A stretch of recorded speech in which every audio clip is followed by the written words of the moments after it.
singing this song.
Hello, everyone. Good afternoon, good morning from wherever you are joining in from. My name is Victor Internet Oji, and I am the executive manager at H4H. Please give me 1 minute.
Okay, sorry guys.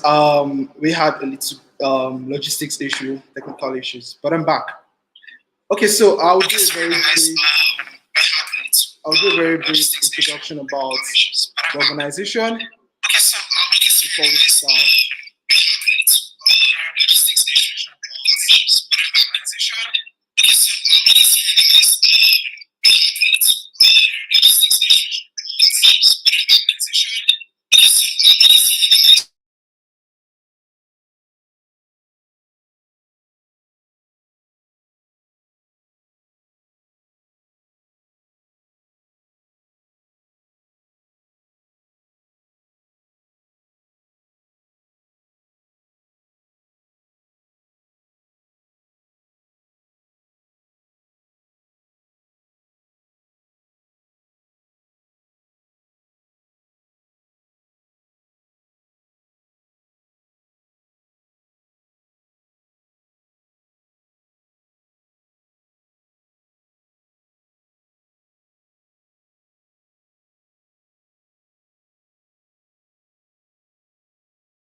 Oh God, apologies again, everyone.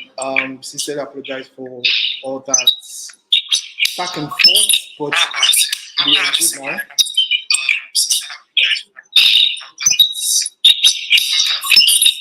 All right. So, like I said, my name is Victor Nzawa Oji, and I'm the executive manager at H4H Initiative, which is also for Workplace Initiative.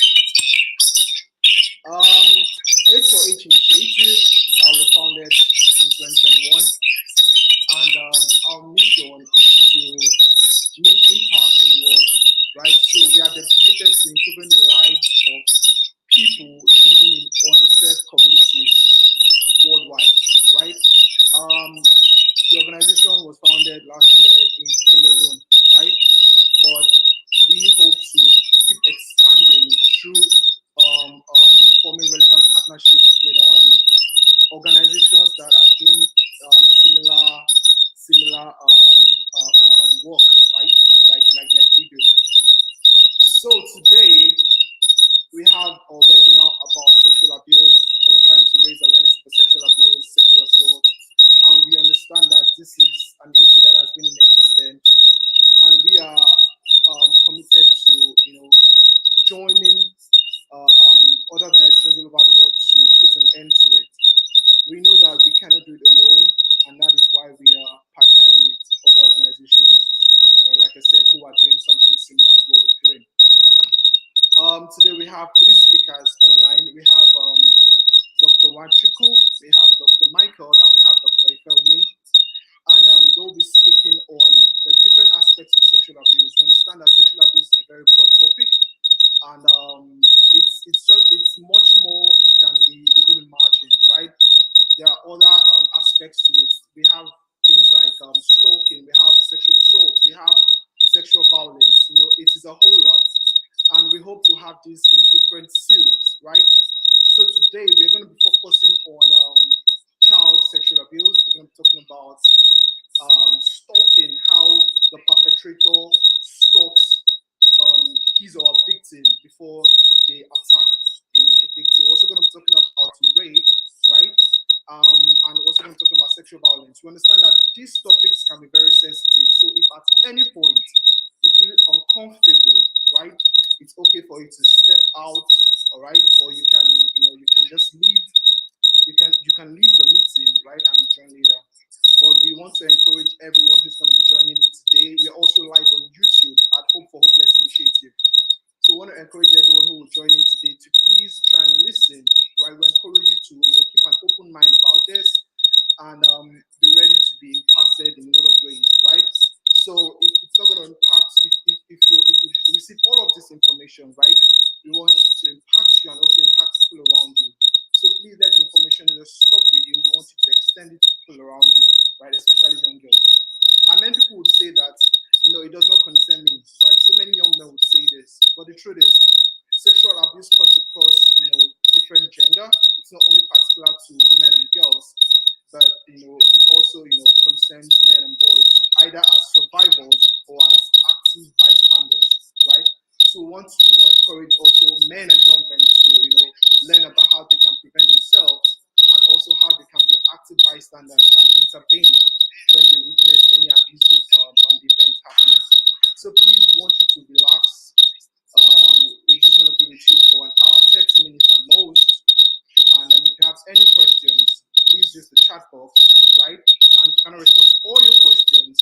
We want you to please reach out to us at our official email address, which is info@h4hinitiative.org. Well, we are going to post the email address on the chat box. So please reach out to us with more questions, and we promise to respond to all your questions accordingly. All right, so I'm going to introduce the host of today's webinar. She is the executive manager also at H4H Initiative. She is Mrs. Chidera Jim. She's going to host today's webinar. And please, like I said earlier, listen and enjoy. Thank you very much.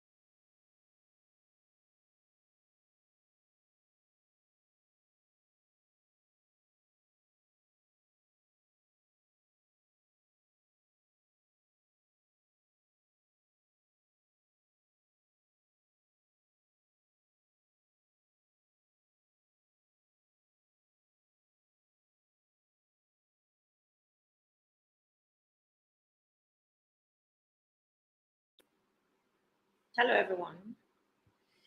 Hello, everyone. Sorry for the technical issues. We don't know what's going on, but the devil knows we want to do something, and we're going to do it whether they like it or not. The technical issues. We don't know what's going on, but I hope you can all hear me.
Okay.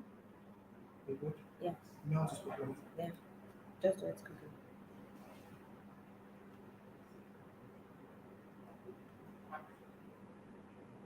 Hi, everyone.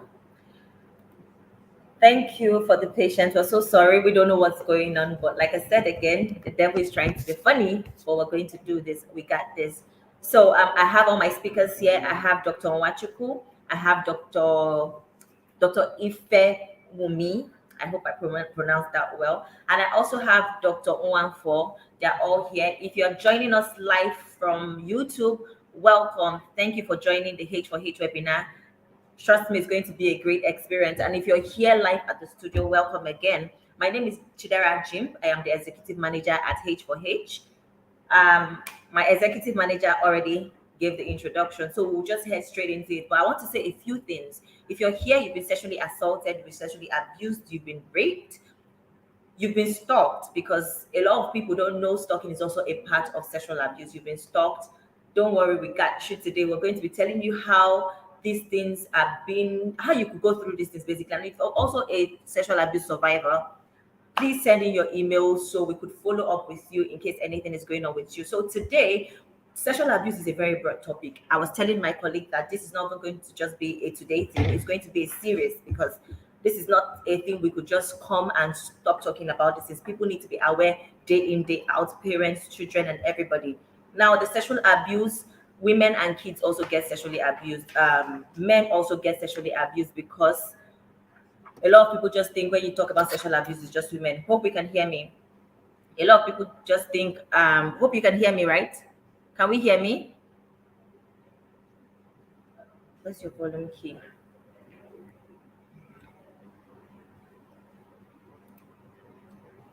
Use the chat.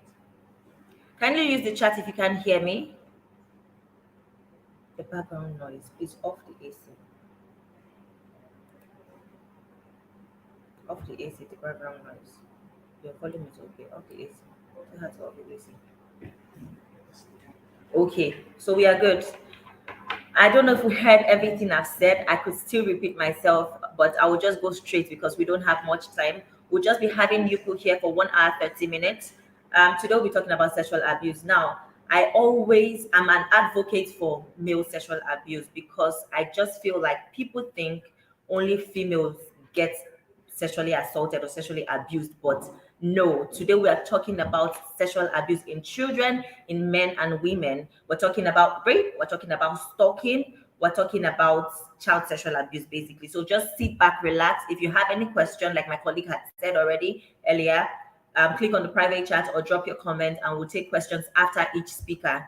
Thank you for joining today, and just sit back and relax because we got you today. So first, I'll have my colleague introduce our first speaker, who would be Dr. Onwachuku.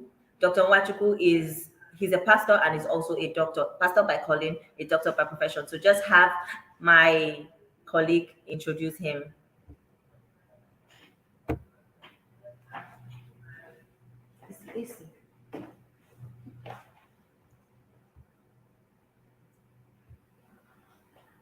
Okay, thank you all for the patience and for all the understanding. All right, so very quickly, we'll introduce Dr. Chukwemeka Wanchuku, and he's fondly called PCJ. I'm particularly excited about him because, he has been a friend of the family, right? Dr. Wanchuku is a value-driven, principle-centered leader who is very passionate to see that people grow and to see that young people are led to live their life by design, right? So he's a pastor by calling and a medical doctor by profession. You can see how interesting that is. So he's a trained medical doctor in University of Nigeria, UNN, with over 8 years of practice, right? And he went further, to do his master's in ARU Cambridge as a public health specialist. And he currently works with the NHS England. He's also the medical director, my bad, at Medville Global Health Center, and has not only created job opportunities, he has also led many medical outreaches in rural areas of Lagos State, Nigeria. He has influenced and has impacted the lives of many young Nigerians in their hundreds, right? And he currently resides in Cambridge, England, UK. So, Dr. Wachuku, we are particularly excited to have you today, and the stage is yours. Please go ahead, sir.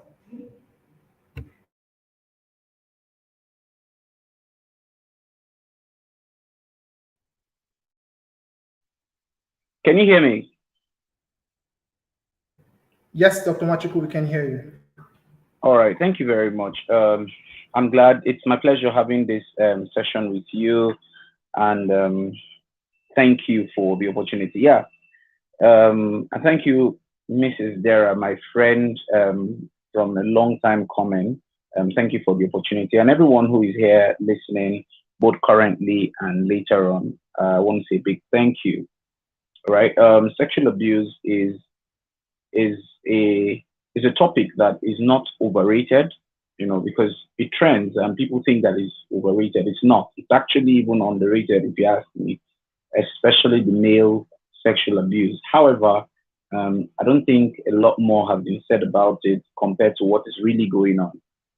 All right, and I'm just here to start off the play and throw in some light. Okay, so I'll start by explaining what sexual abuse is, and it can be considered as any completed or attempted sexual contact, all right, with either sexual contact, sexual act, or an exploitation of another individual who doesn't have the ability to give consent, either by age or by physical constraints or by ailment. And so when that person is not able to give consent, then you term it as sexual abuse. You actually look at it as an exploitation sexually. It may not necessarily be a sexual contact. It could be sexual touch or sexual um, um, conversation with such an individual. It can actually be considered as a sexual abuse.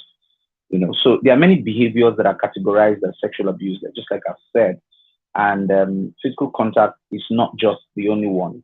There are many other things that are classified.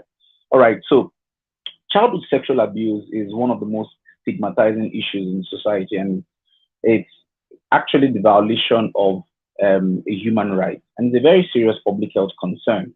As a matter of fact, jail terms have been given, have been made available for people, or yeah, So people who are offenders of it, because you are actually um, imposing trauma on the individual that has been exploited for sometimes almost the whole of their life, because it it destabilizes their sexual orientation. Sometimes it makes them see it in a different light. All right. So acknowledging it is very important, and I think that the awareness is important. Statistics has not been well recorded because many people do not own up to it. Many children, for an example, are pretty very shy to talk about it. They don't want to talk about it because either they are scared, or after the attempt, they were warned, they were warned, or they were threatened. So it rarely comes up. But then statistics shows that one in every four female children have been sexually harassed before the age of 17, and one in every 5 to 6 male child have been sexually harassed before the age of 17. And that's quite a number. That's quite a number. I'm sure you would accept that. So it's not just a male figure. It is, sorry, female figure. It's also a male figure. Sexual abuse has also been seen in male children. All right. And I want to be bold to say that I was almost a victim of it as well.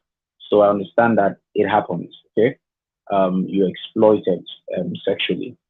One of the other things I want to say is about the predisposing steps that lead some way to sexual abuse.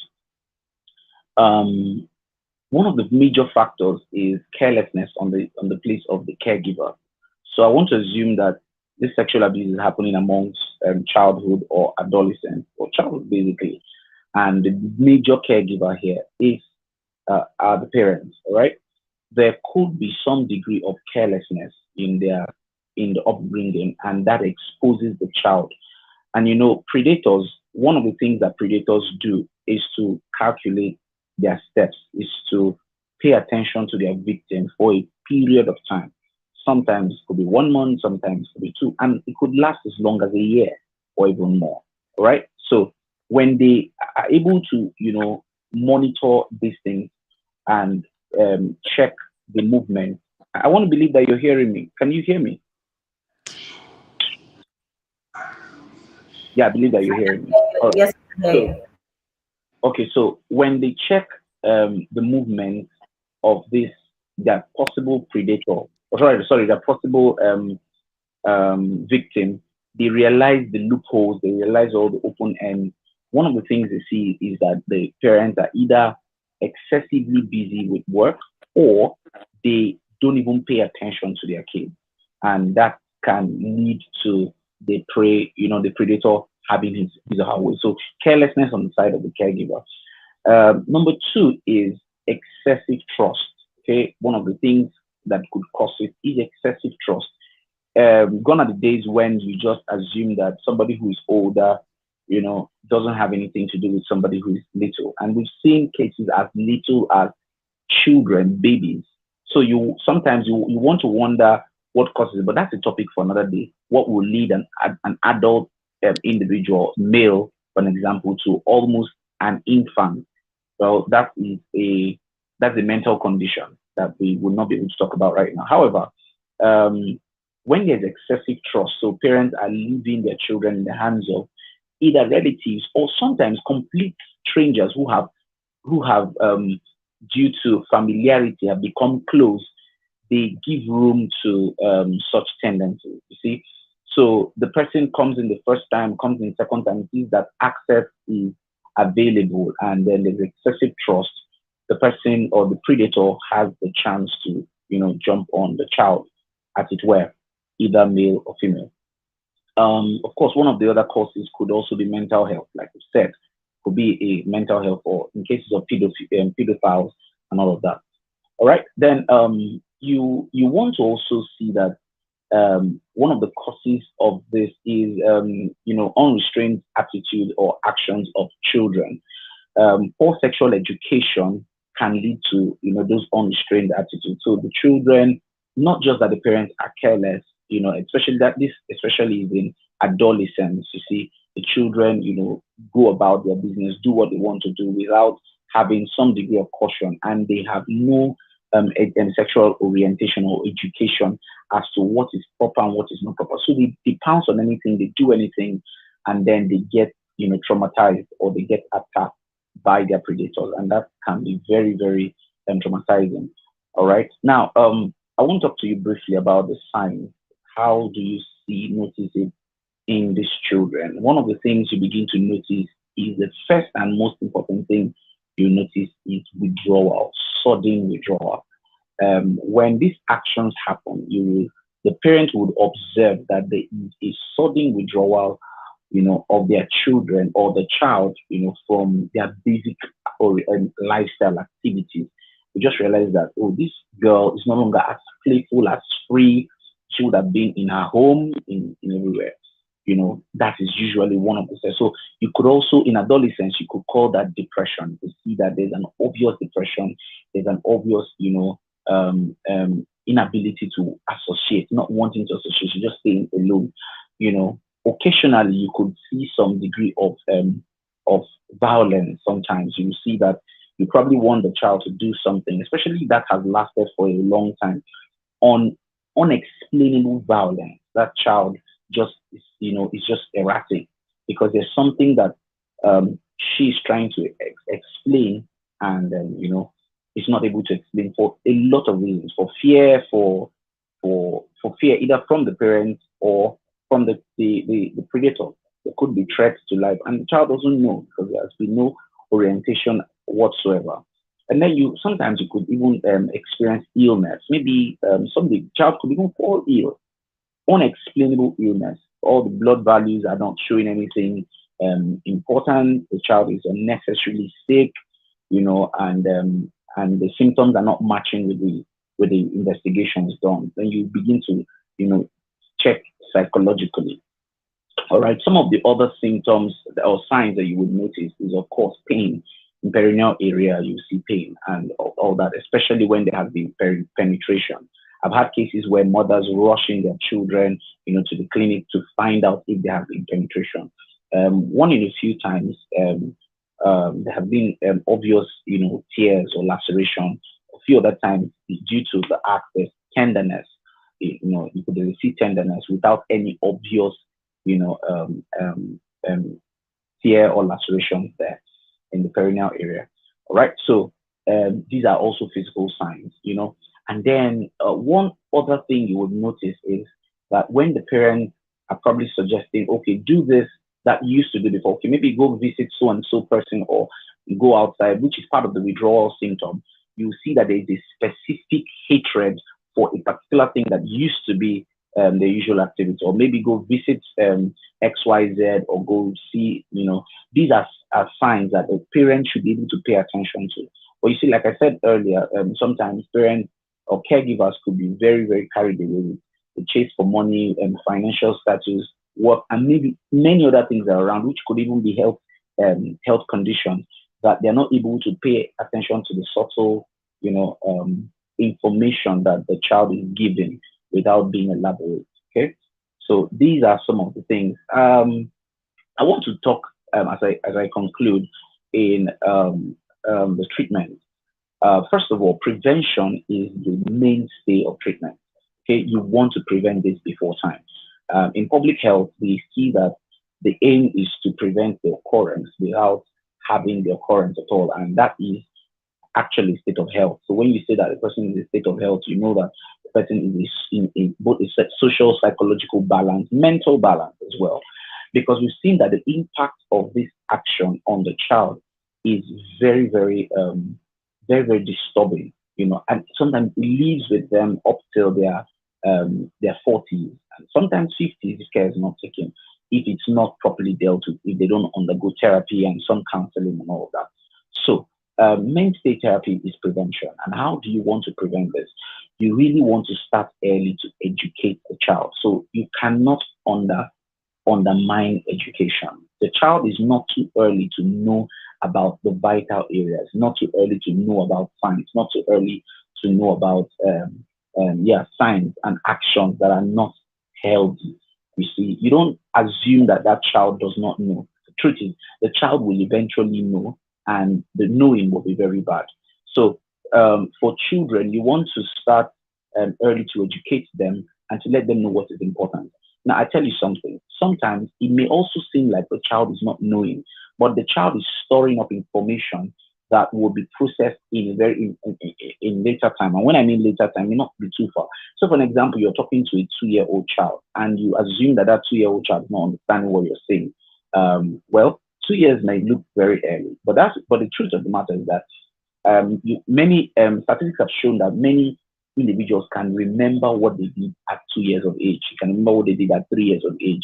Some specific action, not every action. They can remember specific things that happened at 2 years of age. Sometimes not immediately. Maybe when they see a reoccurrence, they're able to, backdate it and remember how little. And that's why I say couples should not really quarrel when they're with their children. They shouldn't say certain things because these information are registering. So that also means that words can also register. And when you begin to talk to these children early about it, they're able to, know about it and be very cautious. And that begins to bring some level of control, personal control.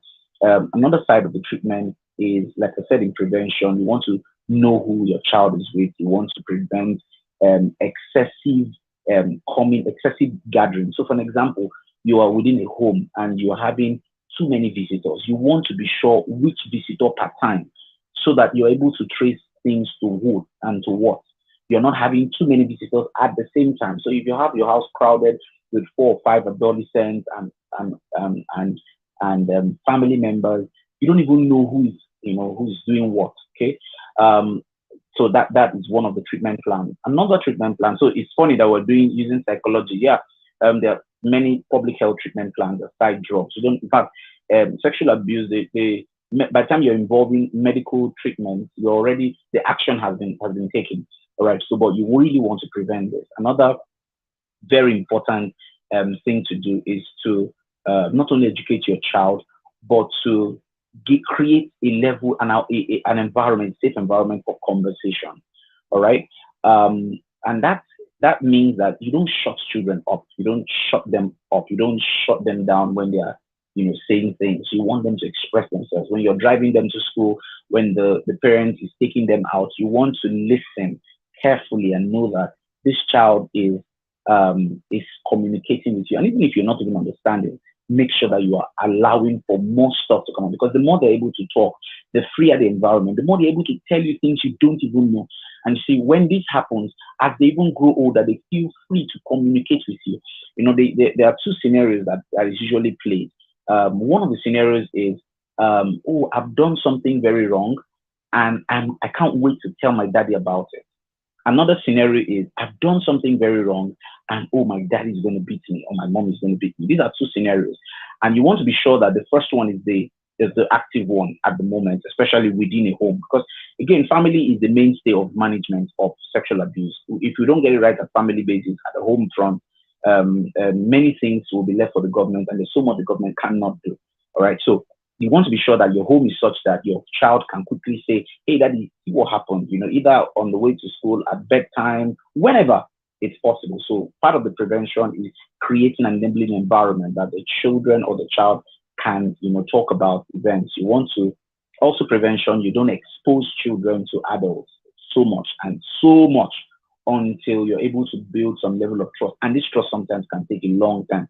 And not just that you've built a level of trust, you've also educated your child enough to know what is right and what is not right, so that things don't graduate.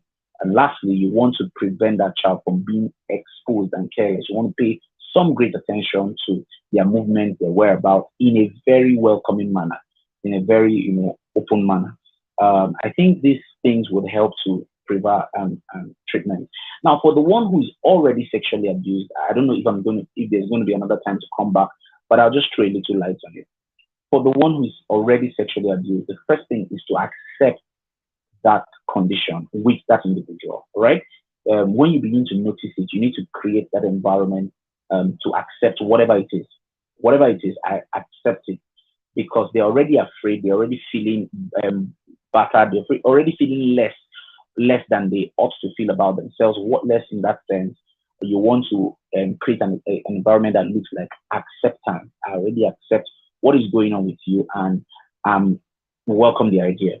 All right. You want to allow the person and the individual speak at their time. There are no pressures, there's no rush, and all of that. When you begin to see the tail signs, you want to avoid those things that are spiking, and then allow this person gradually and regularly talk about it. The moment they're able to talk about their events and the actions, they gradually heal. So it's like a bottle of Coca-Cola, when it is under pressure. As long as it's corked, that bottle has a tendency to burst. All right. But if you gradually release it, the pressure gradually comes down until the person overcomes it. So it's a psychological treatment. The person must undergo therapy. While of course you're doing, if there was an active penetration, you want to deal with the offender. Sometimes they want to see that something was done about that action. People feel better when they see that justice was done, for them to the best of their desires. If they say, "Oh, don't go for the forgiving," that's fine. But if they say, if they really want justice to be done, they don't get better. They don't even feel better until justice is met. So you want to see that justice is met in that action, that life, and you want to be careful to not to spike up the things that, or not to present those things that spike up or trigger the memories of their trauma. And when that happens, over time they feel better, and then they get better. I think this is what I'll say for an introduction, and if there are other comments, I'll come up with it. Thank you very much.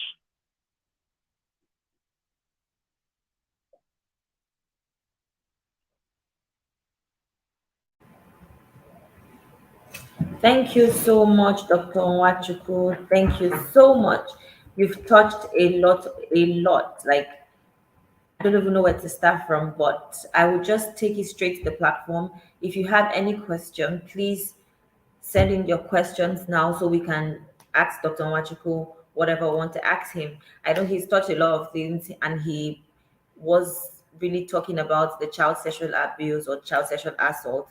A lot of people, a lot of kids has been sexually assaulted and sexually molested. In fact, they've literally gone emotionally, but we don't know. Our parents don't see these things. They don't know the signs, or even when they tell them, they don't believe them, or they just believe, oh, it's your uncle, he can't do this to your stuff. But please send in your questions. I'm not here to preach. I'm not here to make any comments. I'm just here to introduce my guests. And yeah, so send in your questions. If you don't have any questions now, we'll be letting in the second speaker, who is Dr.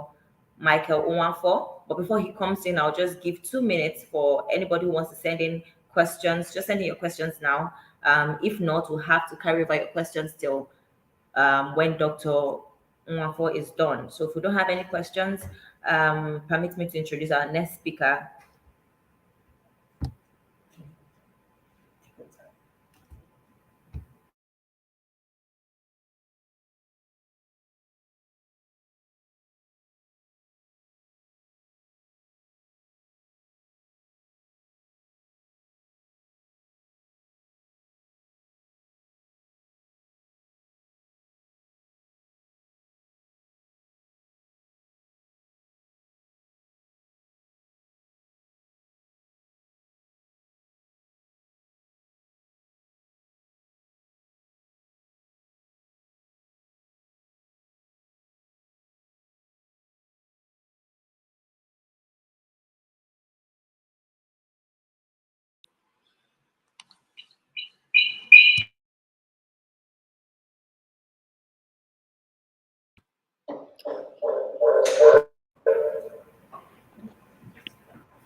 Hello everyone.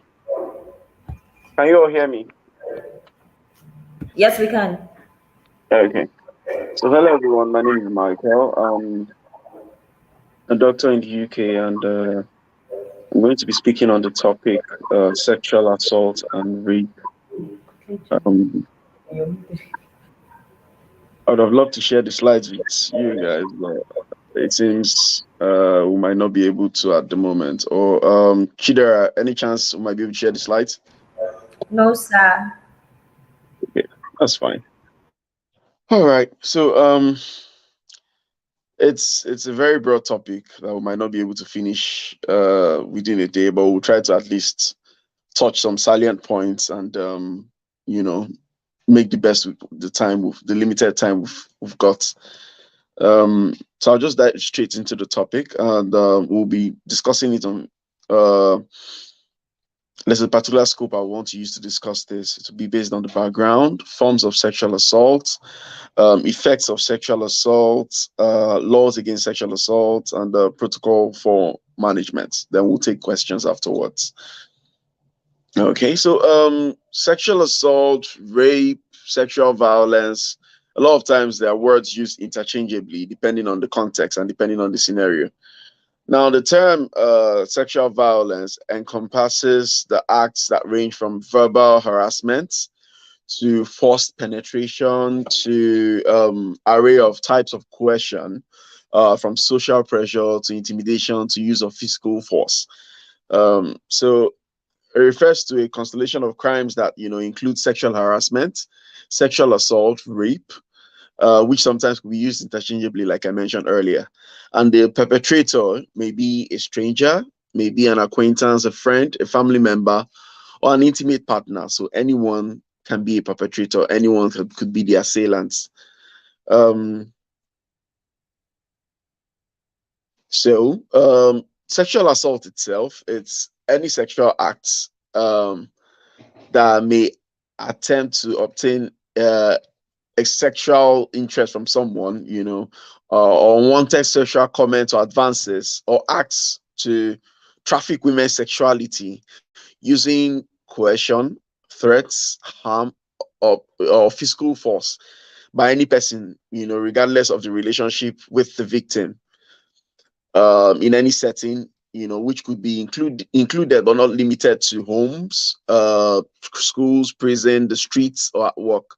Now, there's a particular part I want us to pay attention to, which is regardless of the relationship. Now, I know people might want to think that married people don't get sexually assaulted or raped. It's very possible for a married man or a married woman, particularly, to get raped by her spouse. So at every point in time there needs to be consent. The mere fact that you're married to someone does not uh mean that they would be down to have intercourse with you at every point in time. So consent is always key, and this is a part that our country unfortunately is lagging behind in some of the laws we've instated against sexual assault, rape, and child abuse. We'll get there shortly. So who are the victims? Most times, a huge percentage of time, they are women, young girls, young ladies, women of any age in particular, children. Men could also get sexually assaulted. So these are the various people that could be assaulted. So anyone could be sexually assaulted, anyone could be raped. And the risk factors to sexual violence, some of them might be just because the person is young, and the perpetrator might feel the person is naive enough to be manipulated, or threatened, or use some level of physical force to try to get what they want from the person sexually. It could be due to the influence of alcohol, drugs, substance abuse. It might also be due to the fact that the person is involved in sex work, such as a commercial sex worker. So yes, commercial sex workers do get raped. Might be a shocker to some, but yes, that happens. Poverty might be a factor too, in this sense that due to the fact that some people do not have a very lucrative means of livelihood, they get into situations where they might be easily manipulated, into being coerced, to sexual intercourse without their permission or without their consent. Inappropriate sense of entitlement from the perpetrators, which is a very, very, very important thing to note, because I don't believe, and I know most of us don't believe, that any sane person, anyone in their right sense of mind, uh, should have any reason to molest, to abuse, to assault anyone sexually. So there's no reason and absolutely no excuse to sexually assault or to rape someone. The way they are dressed, the way they look, the way their body shape is not reason for you to, or for anyone to sexually assault anyone. So if you've noticed within the course of this presentation, I'll be using them interchangeably. So why should we care? It's a very important question because a lot of people do not pay attention to this, despite the fact that it's been publicized and advertised, more than it has been in the past few years. Still, some people don't pay attention to it, but it's a very, very important thing that a lot of us need to pay attention to because it still happens and it's still on the rise. Now, nearly 1 in 5 women, which is about 18.3%, and 1 in 71 men, which is around 1.4%, have reported experiencing some form of sexual assault at some time in their lives. Now, coming back home to Nigeria, UNICEF reported in 2015 that 1 in 4 girls and 1 in 10 boys experienced sexual violence before the age of 18. And now 6 out of 10 children in Nigeria experienced emotional, physical, or sexual abuse before the age of 18, with half of them experiencing some level of physical violence. Now you can see that the proportion of the genders being sexually assaulted falls more on the feminine gender, um, more than the men. But it doesn't mean that men do not get raped, but it's more with the women, the children, than the men. Now, the Center for Environment, Human Rights and Development reported that 1,200 girls have been raped in 2012 in Rivers State, Nigeria. Rivers State is in the south geopolitical zone of Nigeria, and they've reported that this particular number have, experienced some level of sexual assault. Now, forms of sexual assault. Um, Rape is a form of sexual assault in which there is a physical, forced, or otherwise coerced penetration, even if it is slightly, of the vulva or the anus using the penis or other body parts or an object. Now, this is the World Health Organization description or definition of rape. Now, sexual harassment, which is intimidation, bullying, or coercion of a sexual nature with the inappropriate promise of benefits or rewards in exchange for sexual favors, which a lot of times happens in a place of work. In mostly place of work generally, but it can happen in other places. But a lot of times, place of work in which people believe that they could curry favor by giving their bodies or using their bodies to curry favor, or with their bosses threatening them, with demotion or some level of punishment if they don't let them, be sexually intimate with them.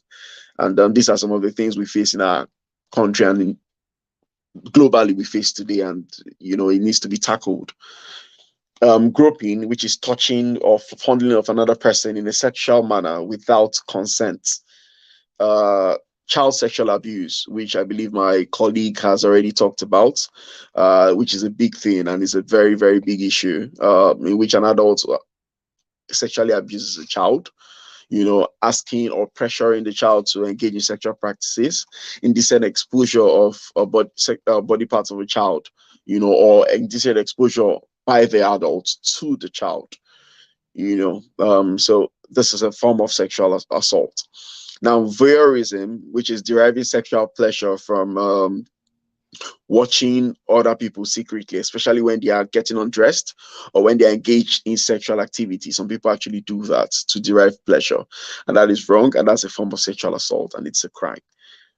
Public display of images or videos of a person's private sexual escapades or nakedness without their consent. A very good example is a popular Afro beat female musician from Nigeria, who recently, a few months back, had a video released online by her ex-partner without her consent, and that's a form of sexual assault, and it's also a crime that could be punishable. Okay, now consent is key. Is something that we all need to know as adults, that you're in a relationship with someone or that you're married to the person does not mean you have access to the person 100% of the time. Sometimes they're not in the mood to get down with you. Sometimes they're not in the mood to have sex. Sometimes they're not in the mood for that, and they might tell you no at that point in time, or not give you a straight yes. As long as you don't get a yes, it is not consent. That they said yes earlier when you were dating does not mean consent. That they didn't say no does not mean consent. That they are not sober or that they are not saying anything does not mean consent. They might have said yes to something else, or that they are smiling with you does not mean consent, or they're dressed in a particular way, which might seem like the person is onto you, or the person actually wants you to get down with them. That does not mean consent. There has to be a verbal permission for that to happen, for intercourse to happen, for sex to happen. So if you're not getting a yes, please don't take advantage of anyone. Okay. Now, why is there an increase in rape or in sexual assaults? Um, so sexual assaults and sexual violence in general, despite the fact that there's been more efforts put into publicizing the fact that this is an actual problem that needs to be tackled, there's still some level of perpetration of this act that's been on the rampage from time to time. The girl child, for a 1 year survey in Enugu State Teaching Hospital between 2012 and 2013, revealed that 70% of sexual assaults victims were under the age of 18, like I mentioned earlier. And the victims usually know their perpetrators, which means they have been involved somewhat in their lives, either as close relatives, friends, or family members, or acquaintances. And a lot of times it happens in uncompleted buildings, at the victim's residence, or the perpetrator's residence. Now, child labor and human trafficking, like hawking, petty trading, has exposed a lot of children to falling victim to this global issue.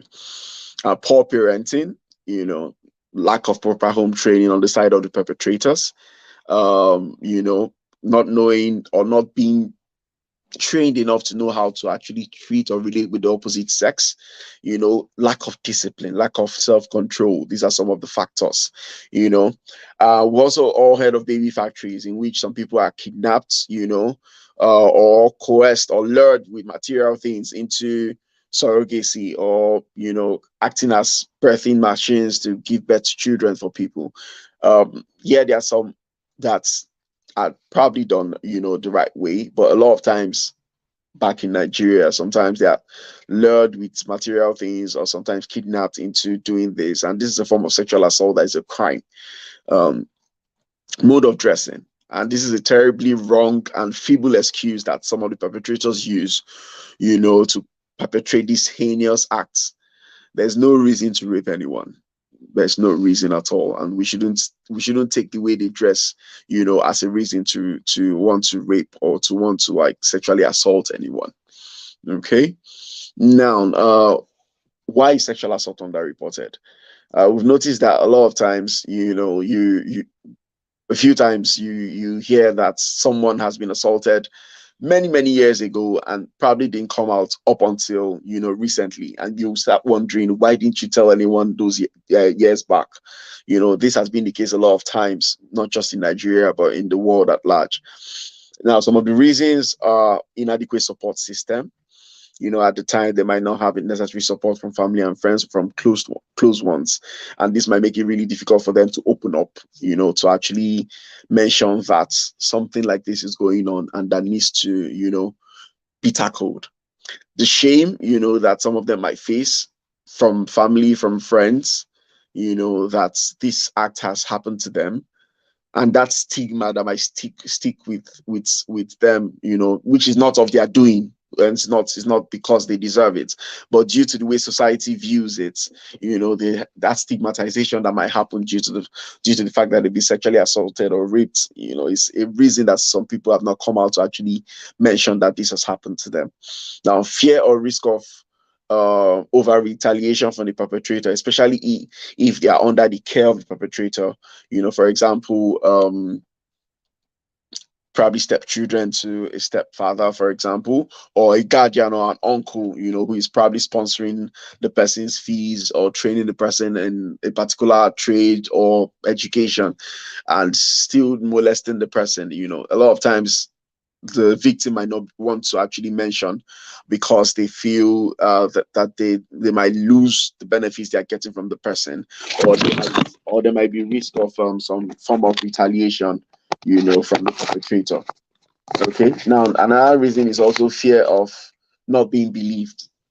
This happens especially amongst family members in which the perpetrator is a close relative who is known to the family as, in quotes, a nice person or a very well-mannered person, whereas this person is a terrible person of dubious character.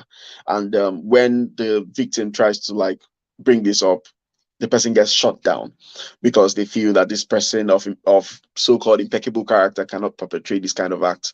And this has stopped a lot of people from coming out to actually mention that they've been sexually assaulted.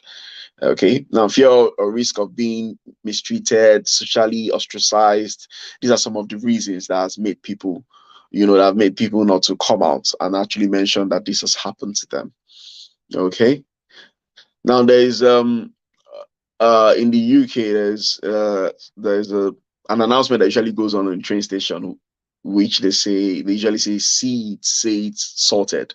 So if you see something that is wrong and you say it, or you mention it to the relevant authorities, they try to sort it out. So it's like like a motto we should use for ourselves, whether we are the victims or whether we are close to the victims and we've been told about a particular act that's been perpetrated to someone we know or to any of us. Please don't keep quiet. Speak out. I know it's difficult. I know, with the way society is, the whole stigmatization and all might make it difficult for one to actually come out and talk. But it's better to talk. It's better to talk. It's better to get help. It's better to get counseling so that you get better. I know it might take time, but at least there's a trial, for you to get better, and hopefully the perpetrators get caught and get punished accordingly. So, effects of sexual assault, sexually transmitted infections, including HIV/AIDS, because a lot of times the perpetrators do not bother about using protection or anything. They just want to perform their heinous acts and just go.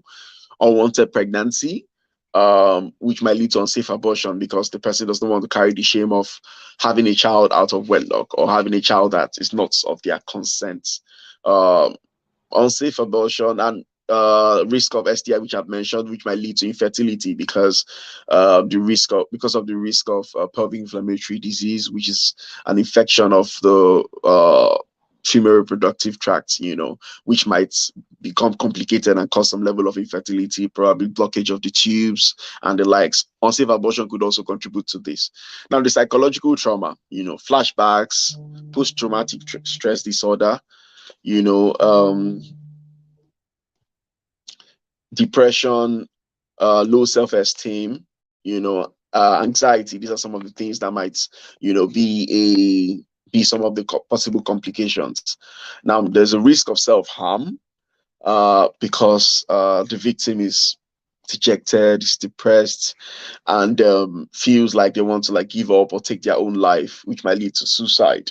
Sometimes it might lead to substance abuse. They might go into alcohol abuse, substance abuse because they are dejected and feel depressed by what has happened.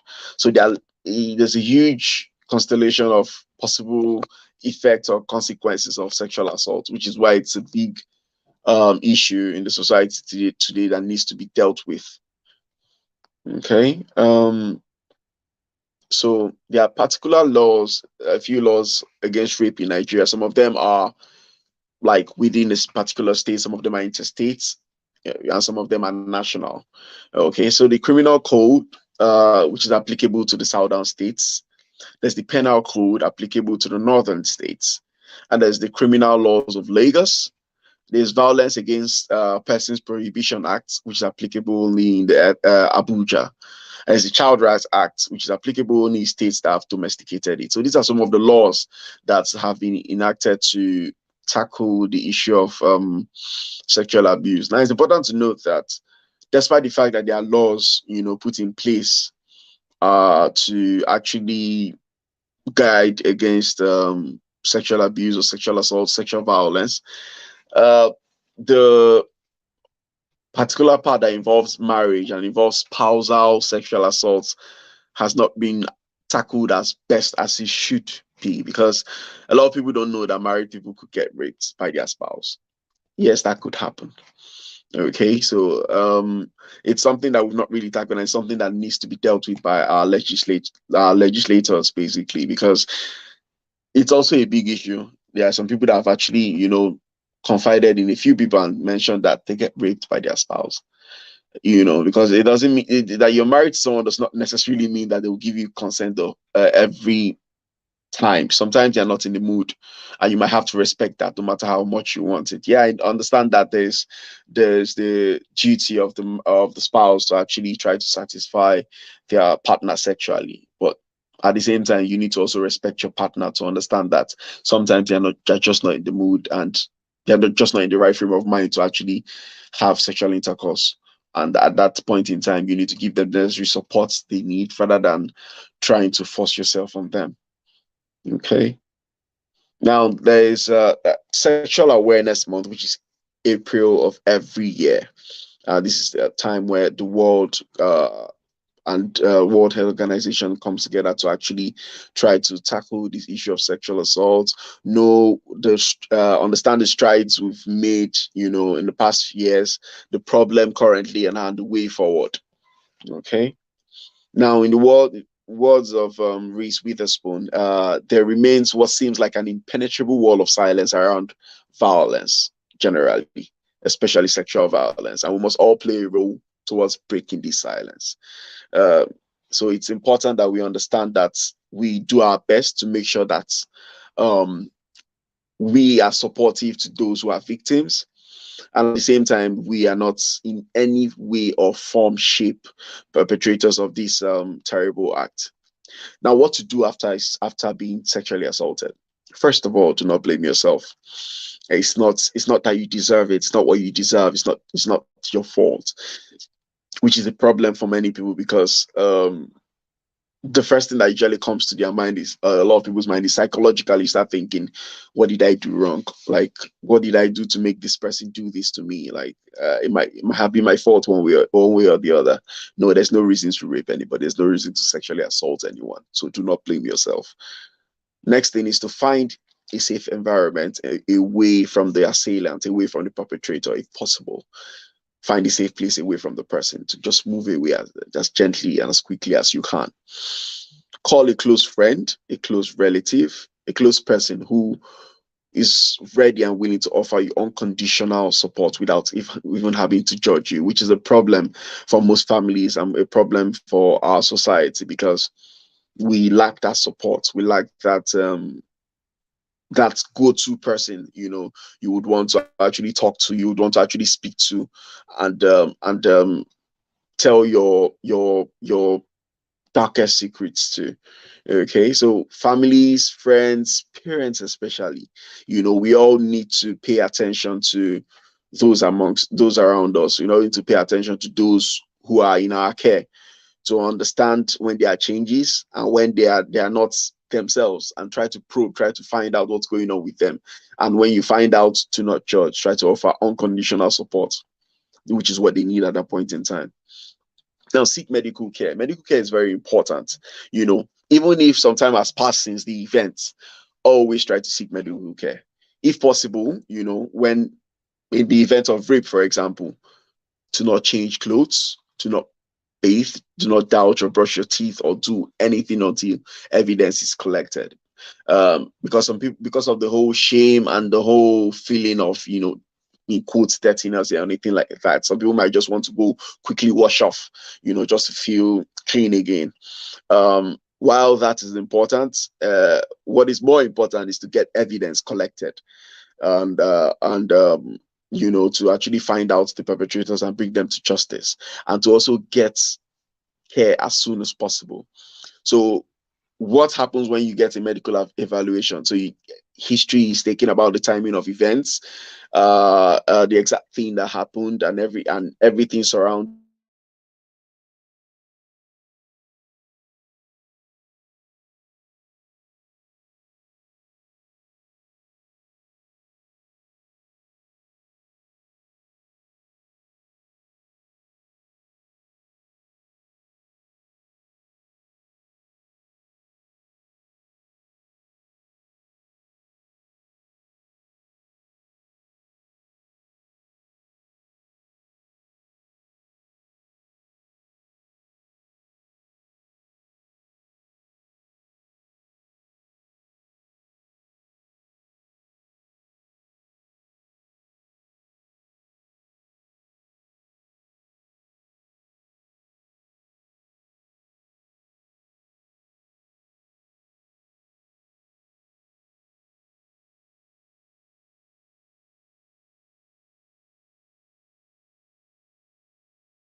Okay, everyone. I think Dr.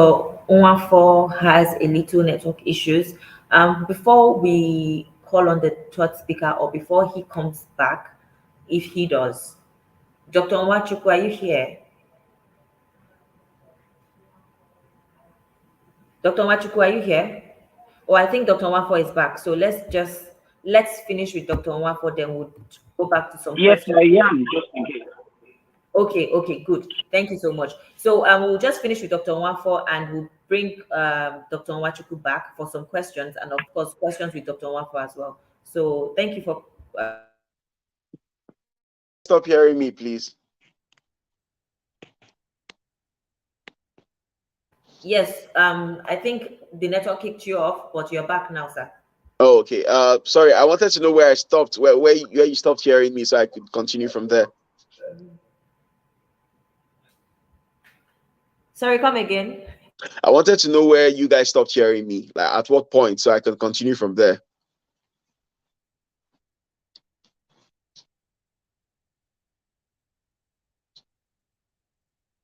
You were talking you're talking about sexual assault or sexual abuse in marriage. But Oh, you okay. Because where I was, I think I was at the point of what to do after sexual assault. I don't know yes. if anyone Yeah, got to it's that talking point. about don't clear any evidence after you've been sexually assaulted. Don't clear any evidence. Don't change your clothes. Don't take a bath. Yeah, Yeah. yeah, yeah. Okay, okay, okay. All right.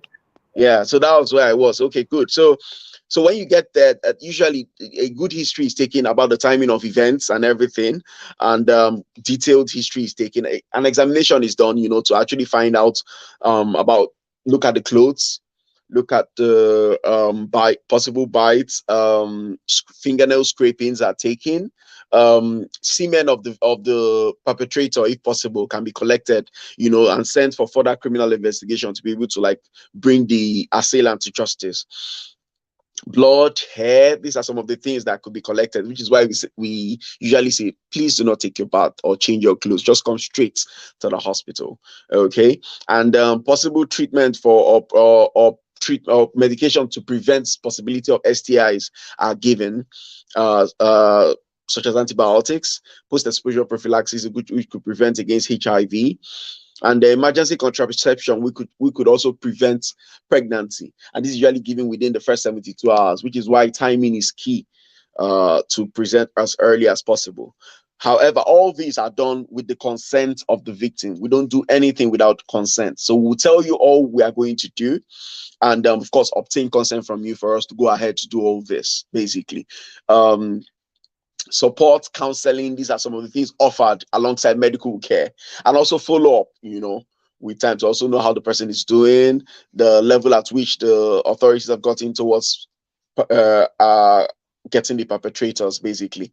Now, these are some of the things that are important to actually note and to actually do, that will actually help, to get these victims some level of help and support and rehabilitation back to the society, and as much as possible catch the perpetrators and bring them to book.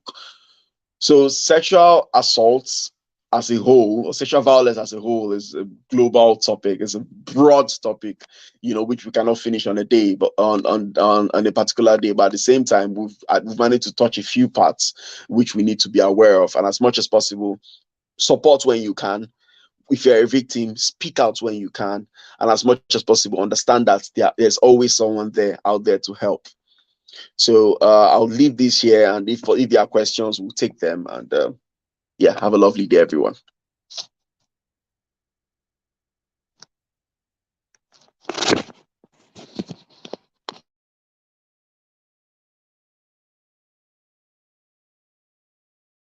Thank you so much, Dr. Nwafo. You literally dissected this topic, like you touched every point I had in my head, myself and my colleague. Like you did justice to this. Thank you so much. Before we take the next speaker, before we take the next speaker, I'll have my colleague quickly introduce Dr. Nwafo because we were unable to do that before he came into the live. So I'll have my colleague quickly introduce him, and we will take the next speaker in the person of Dr. Ifewumi All right. Thank you very much, Dr. Manford. That was very insightful. I hope you all are learning one or two things from this webinar. So, Dr. Wanfo, right? He's a graduate from Nnamdi Azikiwe University, and he has worked in so many prestigious hospitals in Lagos. The likes of the First Consultant Medical Center, which is Ebola Hospital, right? And Yes, also yes, yes. St. Nicholas Hospital. Um, he did all that before going into residency training in obstetrics and gynecology at Alex Ekweme University Teaching Hospital. Right. So after a short stint there, he moved to the United Kingdom to practice, and he has been there for the last 2 years. All right. So once again, thank you, Dr. Wanfor. If we have questions, we are receiving questions. We're going to respond to all your questions, but we want to introduce the next and final speaker, and that is Dr. Ifemumi Fagunwa. She's an award-winning medical doctor. She's obtaining a medical degree from University College London and a neuroscience graduate from King's College London. She has a long-standing interest in healthcare policy and a particular interest in women's rights, sexual health, and psychosexual health. She is a trained sex educator with extensive experience working in policy development and with a multitude of healthcare and sexual health organizations, including Cancer Research UK, Sexpression UK, and the Family Planning Association. Ifeomi currently sits on the board of trustees for Sexpression UK, and she's also on the Young Women's Advisory Council for Forward UK. She is the leading African women-led organization. She's a leading African woman. She's part of the leading African women-led organization which are working to end violence against women and girls. As a result of all her advocacy work, she has been recognized as one of the top rising stars in healthcare in the UK. And she's particularly the founder and executive director of Shake Africa Project. So, welcome, Dr. Ifeumi. We are happy to have you with us today. Please, you The can stage kick is it. yours. Hi everyone, thank you so much for having me, and it's been really great from hearing from the other speakers. So they've very much covered a lot about sexual assault and sexual violence, and they've definitely dissected the topic. It's a broad topic, and today I'm just going to be speaking a little bit on prevention. And some of the steps that we can take as a society to try and tackle sexual assault and sexual violence. So a lot of what I'll say will come from a perspective of ending violence against women.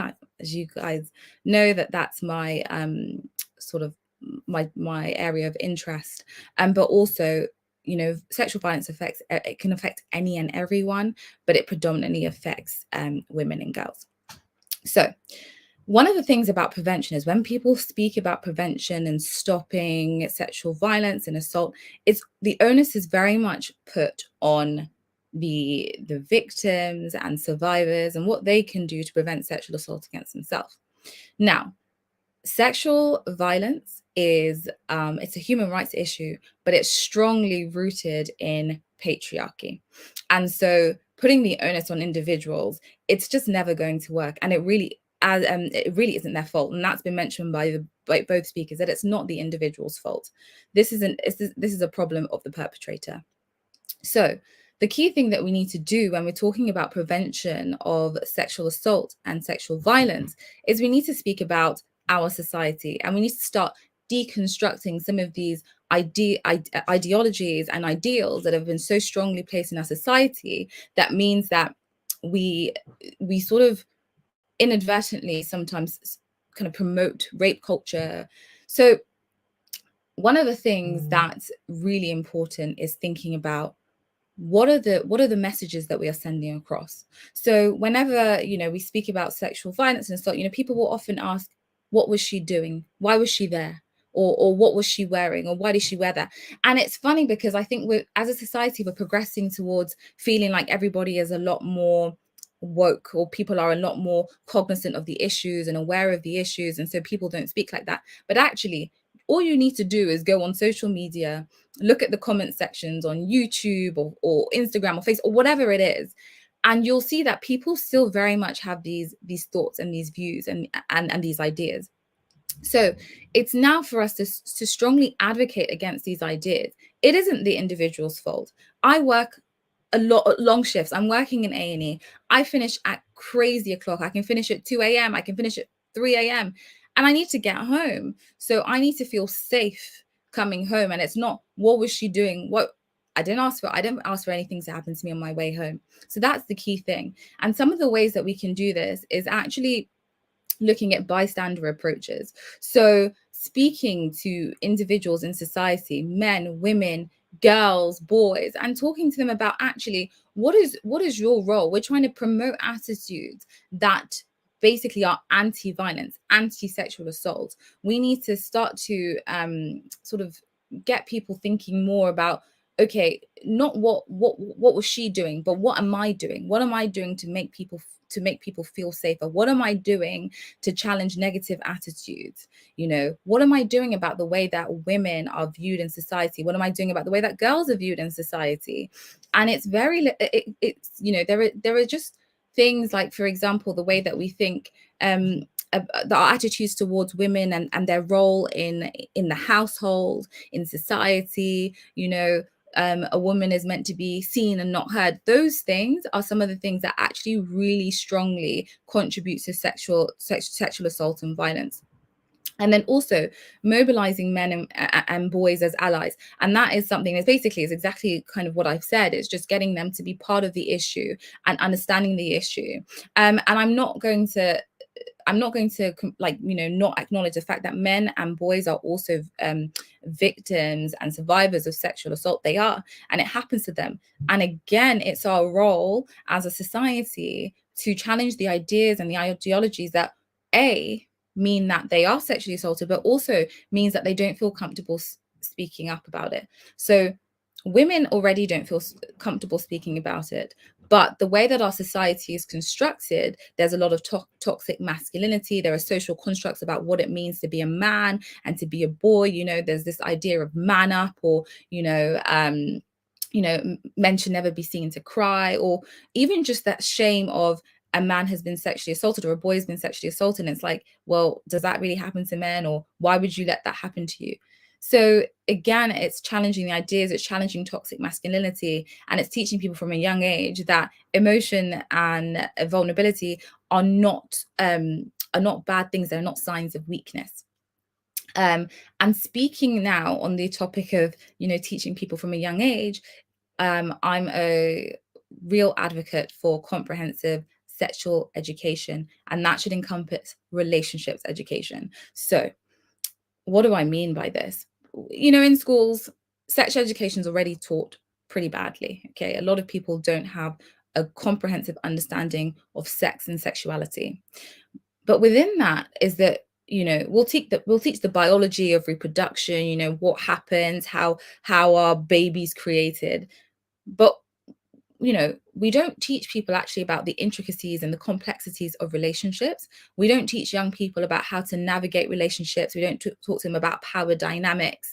And it means that people, particularly in the most vulnerable part of their lives, in adolescence, will teach you about puberty, and, your body's changing, and you're going to feel like feelings towards other people, but you don't tell them how to navigate those feelings, and you don't tell them what a healthy relationship looks like. And so it's important to model that for them. It's important for them to understand that, because if they understand what a healthy relationship looks like, then it'll be easier to recognize when they're not in a healthy relationship. And so that's why within schools and within the home, we need to be teaching about safe relationships, about healthy relationships, and we need to be teaching about consent, the big C.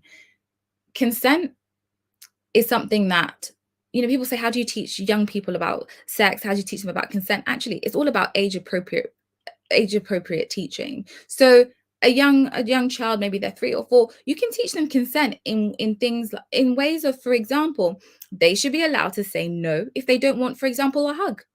Okay, You know, not everybody should be able to hug a child. A child should be able to say, I don't feel comfortable with that, and say no. And you can teach them that.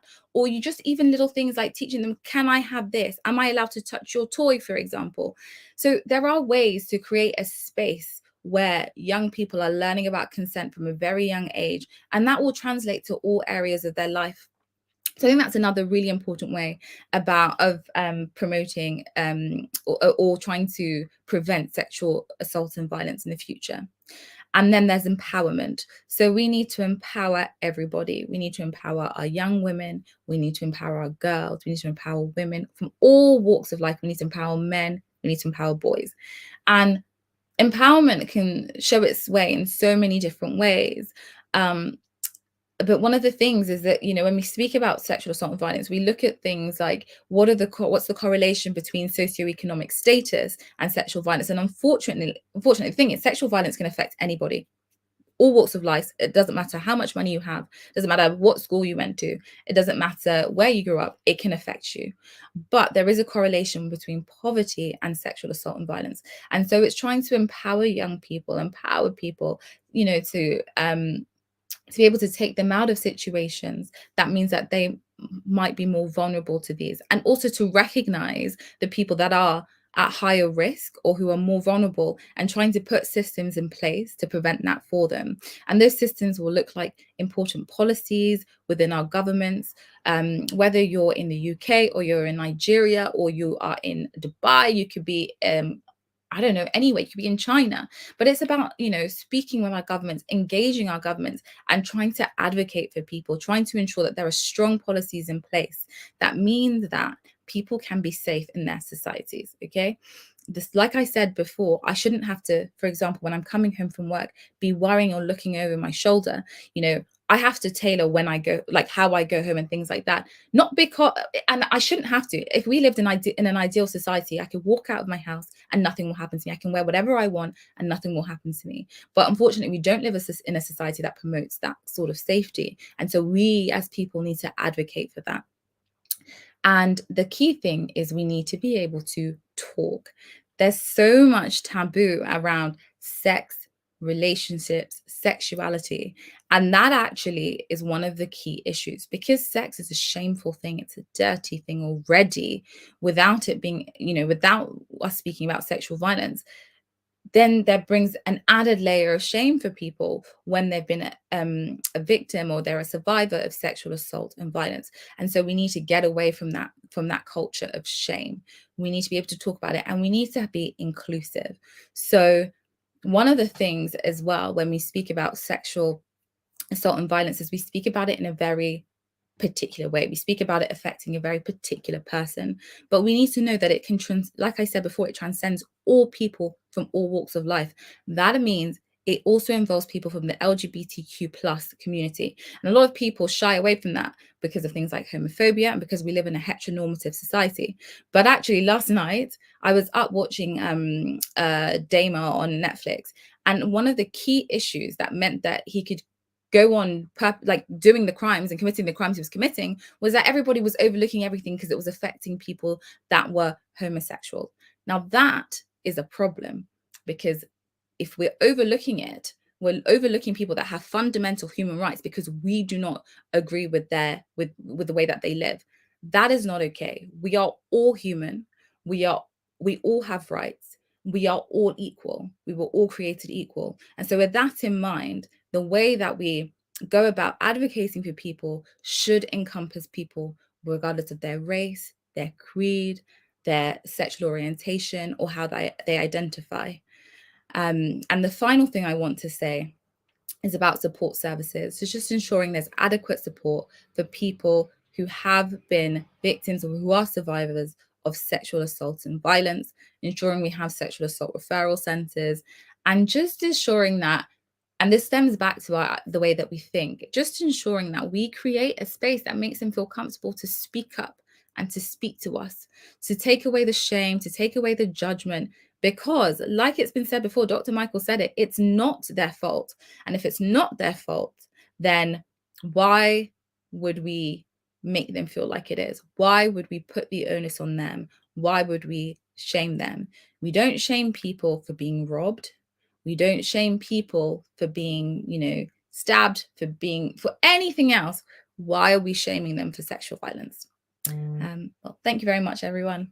And I'm open to any questions you may have.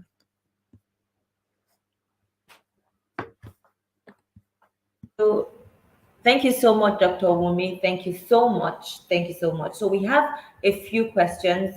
We'll be taking 3 questions for each speaker because we don't have much time anymore. And like I said earlier, this is going to be a series. It's not just something that will come today, talk about it, and that's it. We need to keep creating awareness because this is a never dying topic. This is like a topic till thy kingdom come, So we'll be taking 3 major questions, one for Dr. Nwachukwu, one for Dr. PCJ, and one for Dr. Wumi.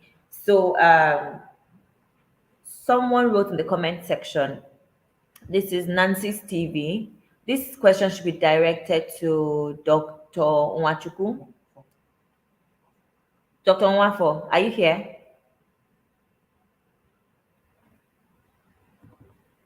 Is Dr. Nwafo here?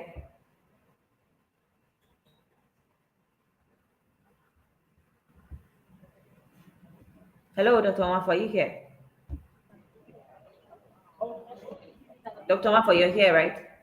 Yes, I'm here. I'm here. Okay, thank you. So we have a question for you. Nancy's TV, let me just make the question. Sorry, I didn't get the question. Could you ask a question again? There's a question. She said, when an opposite sex takes a picture of you without your consent, can this be deemed sexual abuse? Can it be said to be a sexual abuse or sexual assault? Well, I think we need to specify more. What kind of picture? What kind of picture? Yeah. Maybe a nude picture, maybe a random picture without your consent, basically. Taking a picture of you without your consent. Well, first off, Or sitting by what we need to understand is that first off, no one should take a picture of you without your consent. Okay. That's the thing, basically. Yeah, they could. Whenever you need to take a picture with someone or of someone, you need to ask their consent. Basically, that's the thing. That's generally. Yeah, when it pertains to sexual violence, sexual assault, when you take a picture of someone that exposes their um parts of them that are sexually attractive to other people, or of them getting undressed, of them being naked of any sort, then that pertains to sexual violence, and that's also another crime. So first off, you have taken picture of someone without your permission. Secondly, you're taking pictures of them being exposed more than they want to be without your permission. So that's like committing a double crime, so to speak. So it's wrong for you to take a picture of someone without their consent. It's also doubly wrong to actually have sexual pictures of someone without their consent. Does that make sense? Yes, it makes perfect sense. I hope she is here. I hope she's listening to this. Okay. Okay. Mrs. Ada Odea said this is good. Information is key. Yes, information is key. Information is number one. We need to be informed. We need to be aware. That's why it's going to be a series. I keep saying this so you guys are informed that this is going to be a series. Now, Dr. Nwachukwu, I have a question for you.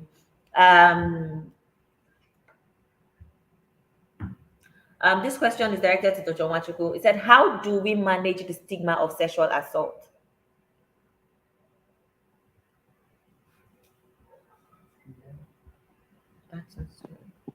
Dr. Nwachukwu, are you here? Yeah, I'm here. Can you hear me? Yes, sir, we can hear you. Okay. Thank you one more time. And I want to say very big kudos to Dr. Nwafo. Yeah, I mean, great job listening to you say. Okay, so how can you manage the stigma of sexual assault? First of all, it starts with the immediate community, which is the family. So if you're a parent, so I'm going to talk in 2 sides, from the people that are managing it and from the person that is the victim. All right. The first thing is from the people who are going to be managing it, reassurance, severe reassurance, or several reassurances. First things that happen to them is self-esteem, goes down, goes very low. Sometimes depression, goes very low, especially if that activity was traumatizing. There could also be could have the post-traumatic distress, like my colleague mentioned. Yeah, so reassurance would be there. Um, Second of all, allow for great conversation. Allow for conversation, no pressures, but you should allow this person to talk and empty herself or himself, as the case may be. Of course, more often for the her, right? So allow her empty herself. Now, on the part of the victim, you want to confide in only those who can do something about it. Oftentimes, what causes more issues is when people talk to the wrong person, it becomes worse. So you want to talk to somebody who can do something about it, or you want to talk to somebody who you can be bear before. Like my colleague said, your go-to person, someone you can really trust. So in talking about it, you get partly relieved, Then of course, moving away from such environment and such triggers, anything that will trigger the thought or the memory, you want to walk away completely from it until you heal. Um, you would bear me to say pray, and praying is one of the psychological methods of dealing with it, because here you're dealing with your emotions and it's not tangible. So it's only right to just talk to God about it, and over time seeing that people get better. And then lastly, engage in activities that switch your mind, things that allows for you to think differently, to see life differently. I'll say the happy side of life. All right. Sometimes people go on creative activities, go on vacation, do things. You want to do these things deliberately, especially with people that really, really care about you until you get better. All right. So if you're married, for an example, if the person is married, you want to really, really open up to your husband or wife, vice versa, husband particularly, so that he knows how to manage you and not trigger, such things. For an example, I'll give myself an example. While I was in campus, I had a particular female friend who she was very rebellious to male authority, male-like authority. Rebellious in the sense that she could even throw a fight the moment she has a man talk to her in a very hard way to do something. And we're wondering what it was. Maybe a simple instruction. I'll go do this. And then you just, the reaction that she produces is usually, three times more than what was even said, only to find out over time that, yeah, she was really sexually abused while she was growing up. So the male figure became a threat to her, no matter what it was, even a simple instruction, and she didn't even want to take it. So it had a reaction from her, that we didn't know. And by the time a few of us that were very close had an understanding, we now knew how to treat her, manage her calmly and nicely. So the whole nice words began to flow. We had to become conscious of how we manage that until she got better. So the point I'm trying to say is that if she's married, she will have to talk to her husband properly about it, and he will have to be very careful with everything he does within that period until she heals. Which includes allowing her to talk about it. I believe that when people talk about things, they heal better and all of that. So these are the simple points I think would help in managing the stigma of sexual assault.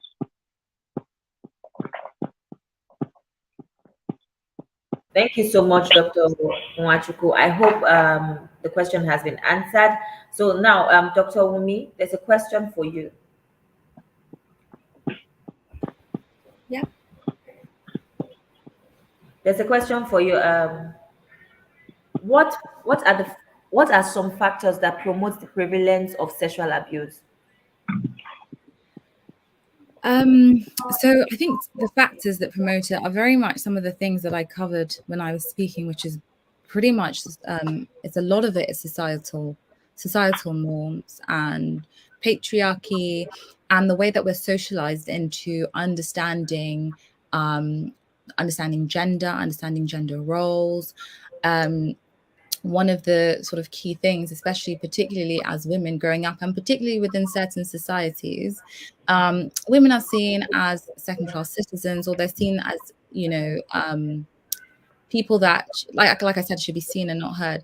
And sometimes that, contributes to the idea that, that they're allowed to be controlled, or they should be entirely submissive to men in whatever mode.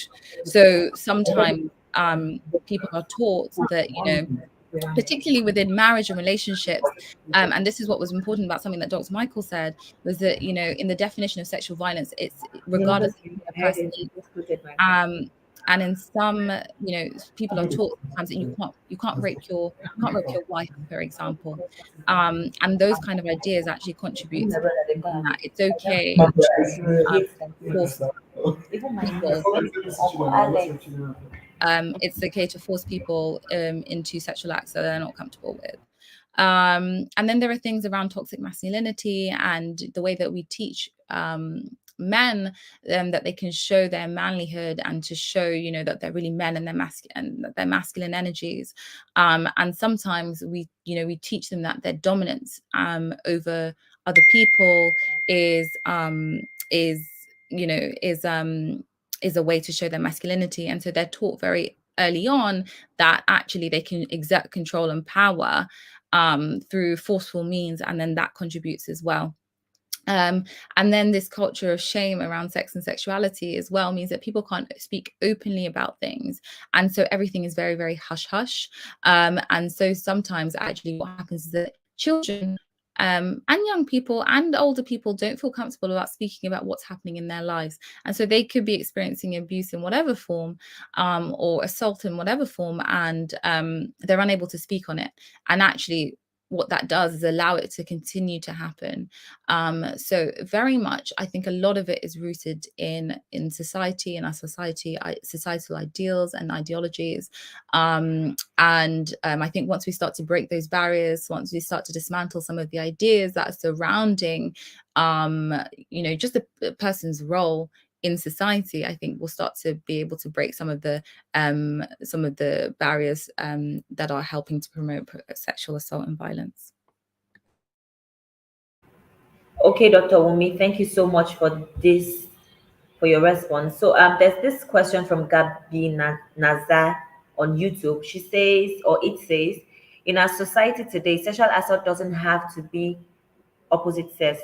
Can you elaborate on this? Please just give us 1 minute, briefly. 1 minute.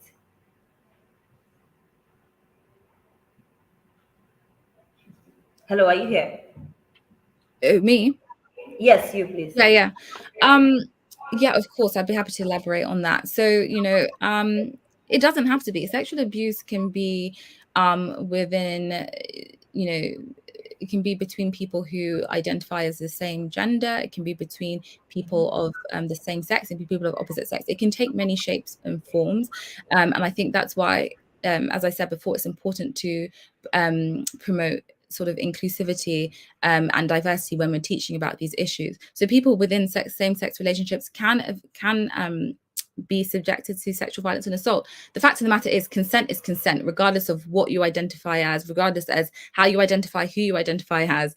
Consent is consent. So if somebody says that they do not want to do something and they do, and you force them or you coerce them into it, it's sexual assault and violence, point blank, period. So I think that's the best way I can encompass it in 1 minute. If you know means no. Doesn't matter who you are, doesn't matter how you identify, it doesn't matter the relationship you're in. If you say no, no sounds.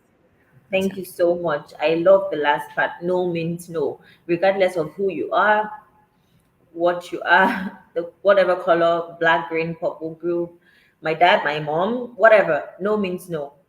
Okay, so I would be directing this last question to my colleague here. He's also the executive manager of H4H. He's so particular about sexual assault, sexual abuse. So Mr. Victor, he's here with me in the studio. This question is directed to you, and this question is coming from our WhatsApp group. It says, if I give consent to a sexual engagement and later change my mind, but still get forced to do it because, in quotes, I started it first, is it still sexual assault, or am I to be blamed? All right. Thank you very much for this question. As a matter of fact, this is an interesting question that I've gotten asked a lot of times. So first, no one is to be blamed, right, for rape, right? It is never the victim's fault or the survivor's fault. Every fault, should be shifted to the attacker, right? So regardless of what if you initiated the act, right? The fact that you stopped, you changed your mind. And now let's talk about consent. There is a very thin line between sex and rape, and that is consent.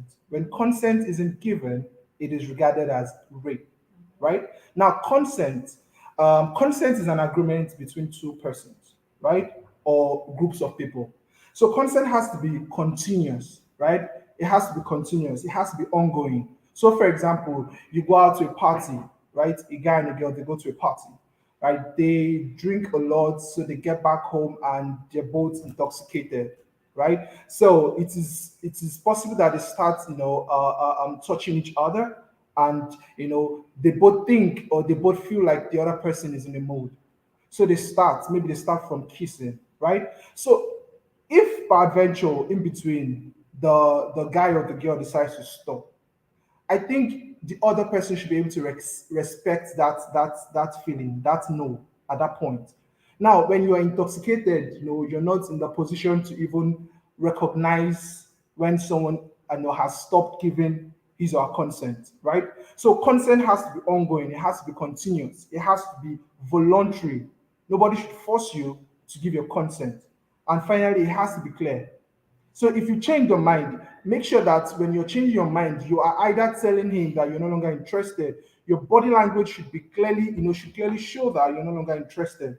You should give an assertive no, or you should change your mind assertively, right? Let me use your language because you said you later change your mind. So when you're changing your mind, you should be very assertive about it, either through your body language or through the way you say it, right? So that the other person can clearly, see that yes, you've changed your mind and consent, has stopped, right? Then, if that happens, it is never your fault, even if you initiated it. The fault is on the perpetrator. Okay, I hope that answers that question. Yeah, thank you so much, Mr. Victor, who is here with me in the studio. I really appreciate everybody for coming to this webinar. We would have series and would also keep you informed as we go on. But before I round up, I would like to say this, and I am particular about this one because I am an aunt and I'm a new mom as well. This is child sexual abuse. Um, I want to indulge our parents to make sure they look after their children, because it is a myth that children get sexually assaulted by strangers. It is proven that 93% of sexual assault, be it in children or adults, are from friends, families, uncles, aunties. Less than 10% are from strangers. So I wrote out a few points that I feel our parents should try to. I don't even know. Sometimes I just get confused about these things because it's deep. It's deeper than what I've been saying today. But parents, please tell your child about sexual abuse early. That basically says education. Please, let's make sure we teach our children about these things. I mean, you don't say your child is just 10 years or 5 years and they don't know anything. Kids these days, especially like we quote pandemic babies, they're something else. Especially our young girls, they're always wanting to know what's going on. Oh, why are they kissing? I'm talking out of experience because I have nieces. Why are they kissing? And you don't tell them, you shut them off. They go ask uncle, and uncle give them the answer and even give them an example. So please, let's always try to educate our children about sex education. Let's also teach our children that there are body parts that are private. In other words, tell your children that you have body parts that are private. This is your private part. If anybody tells you to touch this or do this, please tell me. Like, make sure they tell you. So it's just like teaching them body boundaries, yeah? Teaching them that their body parts are private. There are parts of their bodies that are private. So just teach your children body boundaries, basically. Have a code word you can use to communicate with your child each time you feel they're uncomfortable or when they are uncomfortable. In other words, when your child is uncomfortable, it could even be in a public space. I mean, I've heard situations where an uncle laps a niece and he's doing something funny to her. How do you know your child is being uncomfortable by body language or sign language? How do you know there's something going on with this child at this particular time, even in a public space? So please always teach your child, always have a code word you could use to communicate with your child. And also assure your child, assure your child that no matter what they tell you, no matter what it is, no matter how dirty, nasty, neat, clean it might sound, they will never get in trouble when they tell you things. So I think at this point we would round up today. We'll round up today. Please don't forget to subscribe to our YouTube channel. From some of you who are already here on the YouTube live, please don't forget to hit the subscribe button. Our YouTube channel, Hope for Hopeless Initiative. Don't forget to follow our Facebook and Instagram. Facebook H4H underscore initiative. On Facebook, we are Hope for Hopeless Initiative. And we are open for donations. I'm not supposed to do this here, but I need to do this here. Donations for sexual education, to partnership. We're open to partnership. We're open to donations. We're open to voluntary services. If you're in Nigeria, outside Nigeria, we are a worldwide organization. We are everywhere. We would meet the needs of the needy, the less privileged, the underprivileged. And as time goes on, we pray we'll heal the world together. Pray we'll give hope to the hopeless. And we pray that everybody knows what no means. No means. When I say no, I mean no. Thank you so much for joining our webinar. We appreciate you. And please don't forget to hit the subscribe button. Thank you so much.